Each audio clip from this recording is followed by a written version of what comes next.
በስመ አብ ወወልድ ወመንፈስ ቅዱስ አሐዱ አምላክ አሜን። ስሙ የተቀደሰና የተፈራ ነው። የጥበብ መጀመሪያ እግዚአብሔርን መፍራት ነው። ለሚያደርጓትም ሁሉ በጎ ማስተዋል አላቸው።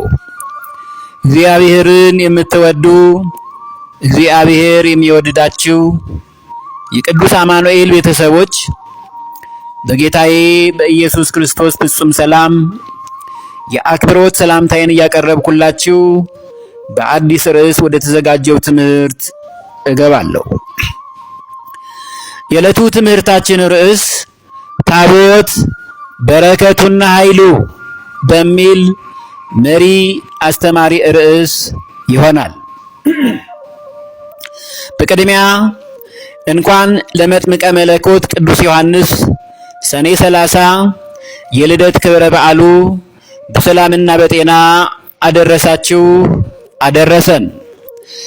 የእናቱ ቅድስት ኤልሳቤጥ የአባቱ ካህኑ ዘካርያስ ከራሱ ከልጃቸው መጥምቀ መለኮት ቅዱስ ዮሐንስ ጭምር በረከታቸውና ጸጋቸው ይብዛልን ይደርብን፣ አሜን።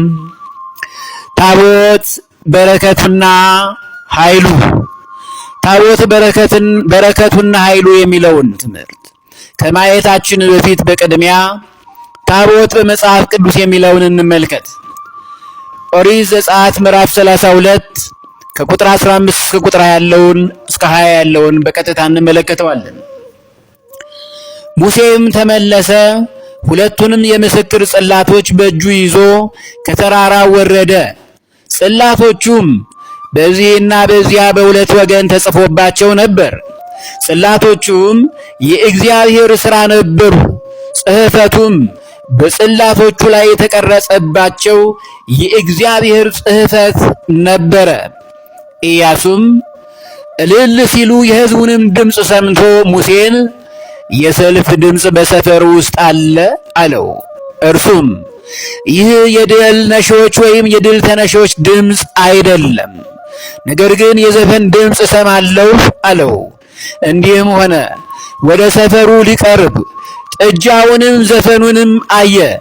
የሙሴም ቁጣ ተቃጠለ፣ ጽላቶቹንም ከእጁ ጥሎ ከተራራው በታች ሰበራቸው። የሰሩትንም ጥጃ ወስዶ በእሳት አቀለጠው፣ እንደ ትቢያም እስኪሆን ድረስ ፈጨው ነው የሚለው። በውሃውም ላይ በተነው፣ ለእስራኤልም ልጆች አጠጣው ነው የሚለው። ይህ የእግዚአብሔር ቃል ነው። በዚህ ምክንያት እስራኤላውያን በመቅሰፍት አልቀዋል። ይህ እግዚአብሔር ለሊቀ ነቢያት ቅዱስ ሙሴ የሰጠው ጽላት በዚህ መንገድ ደቀቀ። በሌላ ጊዜ ኦሪት ዘጸአት ምዕራፍ 34 ቁጥር 1 እስከ 5 ላይ እግዚአብሔርም ሙሴን አለው፣ ሁለት የድንጋይ ጽላቶች እንደ ፊተኞቹ አድርገህ ጠረብ፣ እንደ ፊተኞች አድርገህ ጠረብ። በሰበርካቸውም ፊተኞቹ ጽላቶች የነበሩትን ቃሎች እጽፍባቸዋለሁ ነው ያለው። ነገም የተዘጋጀህ ሁን፣ በማለዳም ወደ ሲና ተራራ ወጥተህ በዚያ በተራራው ራስ ላይ በፊቴ ቁም። ከአንተም ጋር ማንም ሰው አይውጣ፣ በተራራውም ሁሉ ማንም አይታይ። መንጎችና ከብቶችም በዚያ ተራራ ፊት አይሰማሩ። የጽላት ምስጢሩና ክብሩ ይሄ ነው። የእግዚአብሔርም ክብር በጽላቱ በታቦታቱ ላይ ሲገለጥ ማለት ነው። ሙሴም እንደ ፊተኞቹ አድርጎ ሁለት የድንጋይ ጽላቶች ጠረበ። በነጋውም ማልዶ እግዚአብሔር እንዳዘዘ ወደ ሲና ተራራ ወጣ። ሁለቱንም የድንጋይ ጽላቶች በእጁ ወስዶ እግዚአብሔርን በደመና ውስጥ ወረደ፣ በዚያም ከእርሱ ጋር ቆመ። የእግዚአብሔርም ስም አወጀ ነው የሚለው። የእግዚአብሔርንም ስም አወጀ። በዚህ ክብር ይሄ ነው የእግዚአብሔር ክብር ሲገለጥ። ብዙዎች በሌሎች ቤተ እምነት ያሉት ጽላቱንማ በሊቀ ነቢያት ቅዱስ ሙሴ ጊዜ እስራኤል ዘሥጋ ጣዖት አምልከው በወርውሮች ፈጅቶት የለ እንዴ ይላሉ። አይ እንደገና እኮ ኦሪት ዘጸአት ምዕራፍ 34 ላይ ሰራ ብሎታል የሚለውን ሲያዩ መለስ ይላሉ። እና ለሁሉም መጽሐፍ ቅዱስን በጥልቀትና በጥበብ ማየትና መመልከት እውነተኛ የክርስቲያኖች አካሄድ ብርቱ ንቃትን የሚጠይቅ ስለሆነ በዚያ መልኩ መጽሐፍ ቅዱስን ብንመለከተው እመክራለሁ። መልካም። መዝሙረ ዳዊት ምዕራፍ 131 በቅንፍ 132 ቁጥር 8 እስከ 9 ላይ ታቦትን በመጽሐፍ ቅዱስ እያየነው ነው። ወደ ማደሪያዎቹ እንገባለን፣ እግሮቹ በሚቆሙበት ስፍራ እንሰግዳለን። አቤቱ ወደ ዕረፍት ተነስ፣ አንተና የመቅደስ ታቦት ያለው ይሄ ነው። ይሄ በእመቤታችን ቅድስት ድንግል ማርያምን የሚመሰልና የምንማርበት እውነት ነው። በአማናዊቷ ታቦት ማደሪያ፣ ታቦት የእግዚአብሔር ማደሪያ ነው። መጣበታለሁ በኋላ ላይ።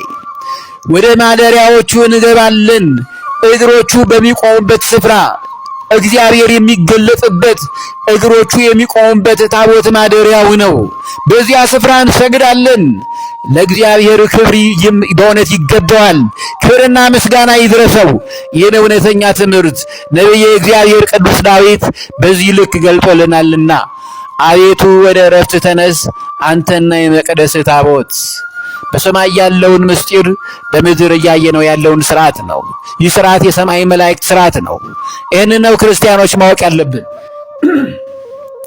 ሌላው ብርሃነ ዓለም ሐዋርያው ቅዱስ ጳውሎስ ለቆሮንቶስ ሰዎች መልእክቱን ሲልክ ሁለተኛ ቆሮንቶስ ምዕራፍ 6 ቁጥር 16 ላይ ያለውን እንየው። የእግዚአብሔር ታቦትንስ በጣዖት ቤት ውስጥ የሚያኖር ማን ነው? እኛ የሕያው የእግዚአብሔር ቤተ መቅደስ ነንና እንዲሁም እግዚአብሔር ተናገረ ነው ያለው። ይሄንን የእግዚአብሔርን ታቦት በዳጎን ቤት ውስጥ አድርገው በቁጥር 2 እና በቁጥር 3 ላይ የምንማረው ትምህርት ነው። እንዲህ ይላል፣ የእግዚአብሔር ታቦትንስ በጣዖት ቤት ውስጥ የሚያኖር ማን ነው ያለው። የእግዚአብሔር ታቦትን ወደ ፍልስጤማውያን ማርከዋት በዳጎን ፊት እሷን ጭነው እላዋ ላይ ቢጭኑባት አፈር ድሜ አትግጣ እጅ ክንዱን ገለባብጣ አድቅቀዋለች። የታቦታት ኃይል ይሄ ነው። የእግዚአብሔር ታቦትንስ በጣዖት ቤት ውስጥ የሚያኖር ማን ነው ያለው ቅዱስ ጳውሎስ የሚያውቀው የሳሙኤል የነቢዩ ሳሙኤል ትምህርት ላይ ያለውን ትምህርት ስለሚረዳው ነው። መልካም። ይህንን ጥቅስና የመጽሐፍ ቅዱስ ማስረጃ በሌሎች ቤተ እምነት ያሉት መጽሐፍ ቅዱሳቸው ላይ የእግዚአብሔር ታቦትንስ የሚለውን መቅደስ በሚል ቀይረውታል። ለምን እንዲህ ማድረግ ተፈለገ? ትክክለኛ ለምን እንዲህ አላችሁ? ከብሉይ ኪዳኑም በሐዲስ ኪዳን ታቦት በመጽሐፍ ቅዱስ ተጠቅሷልና የሚለውን ማስረጃ ኦርቶዶክሳውያን ክርስቲያኖች ሲያቀርቡ የሚያቀርቡትም ከሆነ ለማስረጃ እንዳይሆን ምንም መልስ እንዳያጡ ቤተ መቅደስ ብለው ቀይረውታል። ተገቢ አይደለም። እውነተኛ ክርስቲያኖችም አይደሉም። ይሄ እንዲህ ብሎ እግዚአብሔርን ቃል መገለባበጥ በራሱ ሌላ ፍርድ ያስመጣል። ክርስቲያኖች ወደ ልቦናችሁ ሁላችንም እንመለስ። የእግዚአብሔር ታቦትንስ በጣዖት ቤት ውስጥ የሚያኖር ማን ነው? ታቦትን ጣዖት የሚሉት ለጊዜው በሌላ ክፍል ስማቸውን የገለጥኩት አሁን ስማቸውን መግለጥ የማልፈልጋቸው አንዳንድ የእናት ጡት ነካሽ የሆኑ የኛ ወገን የነበሩ ሰዎች ታቦትን ጣዖት ለሚሉት ዛሬ ለዚህ መልስ አላቸውን? የእግዚአብሔር ታቦትና ጣዖት አይገናኙም። ቅዱስ ጳውሎስ እንዳስተማረን ታቦት የእግዚአብሔር ማደሪያ ነው፣ ጣዖት የጠላት ዲያብሎስ ማደሪያ ነው። ኦርቶዶክሳዊት የተዋህዶ እውነተኛ ትምህርት መጽሐፍ ቅዱስን መሰረት ያደረገ መሆኑን ይሄ በቂ ማስረጃ ነው።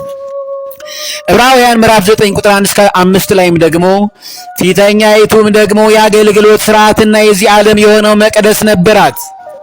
የመጀመሪያይቱ ድንኳን ተዘጋጅታ ነበርና በእርሷም ቅድስት በምትባለው ውስጥ መቅረዙና ጠረጴዛው ነው ያለው እግዚአብሔር የሚያድርበት የመስዋዕቱ ህብስት ነበረባት።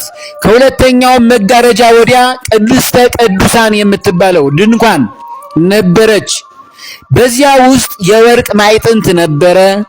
ሁለንተናው በወርቅ የተለበጠች የኪዳን ታቦት፣ በእርሷም ውስጥ መና ያለባት የወርቅ መሶብና የበቀለች የአሮን በትር የኪዳኑም ታቦት ነበሩ ነው የሚለው።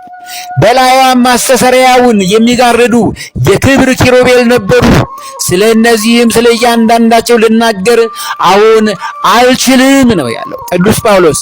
ይኸው በሐዲስ ኪዳን ስለ ፊተኛይቱ ታቦትና በሐዲስ ኪዳን ስላለው የክርስቶስን እውነተኛ ማደሪያነትና ሚስጥርን በሚገባ የሚያስተምረን ሐዋርያው ቅዱስ ጳውሎስ ለዕብራውያን የላከው መልእክት ሌላው ማስረጃ ነው። መልካም።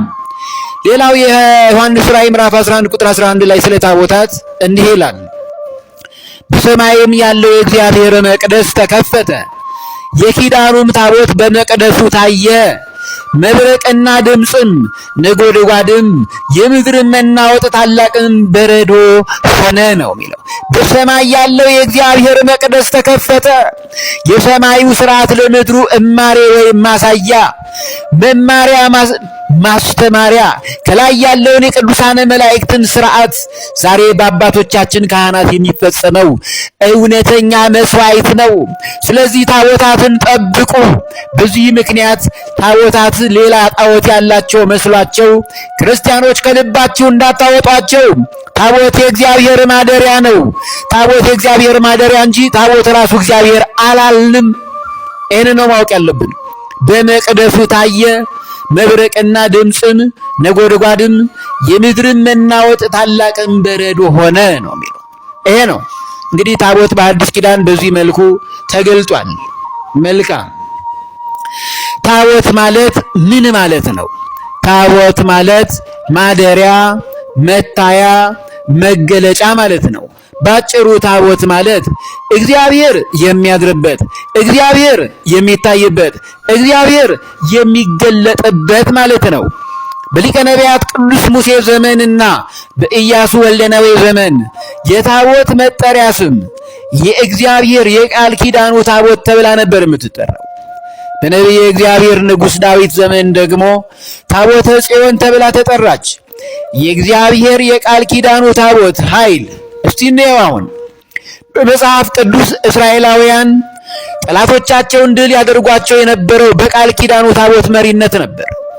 መቼም ቢሆን ያለ ቃል ኪዳኑ ታቦት ወደ ጠላቶቻቸው መንደር አይጓዙም። በአንድ ወቅት ግን ያለ ቃል ኪዳኑ ታቦት በራሳቸው ተነሳሽነት ከአማሌቃውያንና ከነዓናውያንን ለመዋጋት ተነሱ ነው የሚለው።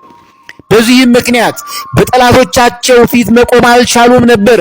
ይልቁንም እስራኤላውያን ለጠላቶቻቸው ጀርባቸውን ሰጧቸው። ያለ ቃል ኪዳኑ ታቦት ወደ ጦር ሜዳ አይገቡም ነበር። አባቶቻችን የቀደሙት ነገስታትና እውነተኛ አባቶች ጳጳሳት፣ ሊቃነ ጳጳሳት የፋሺስት ወራሪ ጣሊያንን ሊወር ሲመጣ በመጀመሪያ የሰማዕቱ ቅዱስ ጊዮርጊስን ታቦት ይዘው ነው የወጡት። በዚህ እግዚአብሔር ድል እንዲያደርጉ አድርጓቸዋል። ይሄ ነው ታሪኩ። እንዲህ ነው። ኦሪት ዘኍልቍ ምዕራፍ 14 ከቁጥር 39 እስከ 45 ላይ ሙሴም ይህን ለእስራኤል ልጆች ሁሉ ነገረ፣ ሕዝቡም እጅግ አዘኑ። በነጋውም ማልደው ተነሱ፣ ወደ ተራራው ራስ ወጥተው እነሆ መጣን፣ እኛ በድለናልና እግዚአብሔር ወዳለው ስፍራ እንወጣለን አሉ። ሙሴም አለ፣ የእግዚአብሔርን ትእዛዝ ለምን ትተላለፋላችሁ? አይጠቅማችሁም። እግዚአብሔር በእናንተ መካከል አይደለምና በጠላቶቻችሁ ፊት እንዳትወድቁ አትውጡ አላቸው። የአባቶችን ምክር የማይሰሙ ትውልድ ዛሬም እንደዚህ አሉ። አማሌቃዊና ከነዓናዊ በፊታቸው ናቸውና በሰይፍ ትወድቃላችሁ። እግዚአብሔርን ከመከተል ተመልሳችኋልና የእግዚአብሔር ማደሪያው ታቦተ ጽዮን የእግዚአብሔር ታቦት ያቺ ታቦተ ጽዮን ከነርሱ ጋር አልነበረችም። በሰይፍ ትወድቃላችሁ፣ እግዚአብሔርን ከመከተል ተመልሳችኋልና እግዚአብሔር ከእናንተ ጋር አይሆንም። እነርሱ ግን ወደ ተራራው ራስ ሊወጡ ደፈሩ። ያለ ቃል ኪዳኑ ታቦት ምክር የማይሰማ ትውልድ መጨረሻው ሞት ነው። ነገር ግን የእግዚአብሔር ቃል ኪዳኑ ታቦትና ሙሴ ከሰፈሩ አልተነሱም።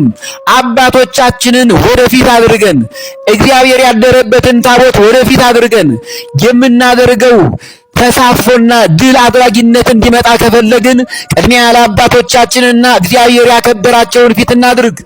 ዛሬ ግን ይህንን አዲሱ ትውልድ ወደፊት ራሱን አድርጎ እግዚአብሔርን ወደ ኋላ አድርጎ ወደ ሌላ ዓለም የሚዋጋ ከጠላቱ ጋር ጦርነት የሚገጥም ሽንፈት የሚገጥመው ትውልድ የበዛበት የላሸቀ እግዚአብሔርን ከኋላ እርሱ ከፊት የሚቀድም ትውልድ በዝቷል።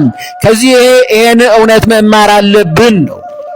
በዚያም ተራራ ላይ የተቀመጡ አማሌቃዊና ከነዓናዊ ወረዱ፣ መቷቸውም እስከ ሄርማም ድረስ አሳደዷቸው። በዘመናቸው ለመጀመሪያ ጊዜ እስራኤላውያን በጠላቶቻቸው ጀርባቸውን ሰጥተው ሲሳደዱ ታቦተ ጽዮን ይዘው ባለመውጣታቸው ነው። የአባቶችን ምክር ባለመስማታቸው ነው። ወጣቱ ትውልድ ልጅ ይወጣል እንጂ አባቱን አይቀድምም። አባቶቻችንን ምክራቸውን ልንሰማ ይገባል። ከኛ በተሻለ እነርሱ ለእግዚአብሔር ቅርብ ናቸውና ይህንን ነው የምንነግረው። ማሳሰብ ያለኝ ቁጥር 2 ትምህርታችንን የምንማረው ለጊዜው ቁጥር 1 ትምህርታችን እዚሁ ላይ ይቆየን። ቁጥር 2 ትምህርታችንን የምንማረው አንደኛ የታቦት ኃይልን ከኦዛ ታሪክ መማር አለብን። ሁለተኛ የታቦት በረከትን ከአቢዳራ ሕይወት መማር እንችላለን። ሶስተኛ በሌሎች ቤተ እምነት ያሉት ወገኖቻችን ታቦት በየቦታው መሰራቱ ወይም መደረጉ ከየት የመጣ ስርዓት ነው ሲሉ ያስተምራሉ። ለዚህም ጥያቄያቸው መልስ እንሰጥበታለን። ለዕለቱ እዚሁ ላይ ይቆየን።